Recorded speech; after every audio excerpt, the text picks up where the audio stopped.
Panoorin natin dito mismo ang clip ni Bimbi at Riza.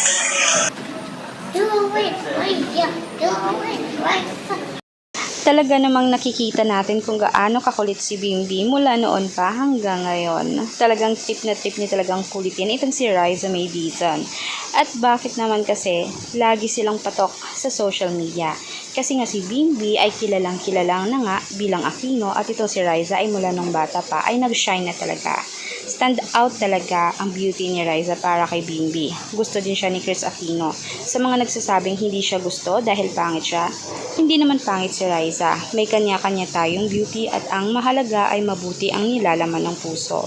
Kahit sina Bossing ay agree din mismo kay Riza. Kaya nga lagi nilang kinukulit ito sa social media din at mismo sa television nila na TVJ na kung saan patok na patok lagi ang hashtag Bimbi Riza dahil nga sa kanilang tandem na super bagay at talagang kinagigiliwan ng lahat. Marami kasi ang nakanotice na mismong si Riza ay mas naging glow up, mas naging maganda nung bumalik si Bimbi at bagay na bagay naman talaga sila. Marami nga ang ngiti at matatamis ang mga ngiti mismo ni Bimbi kung makikita natin. Dahil alam naman niya, dahil binalikan na niya ang dating sweetheart niya. Agree ba kayo dito? Kaya huwag kalimutan mag-subscribe.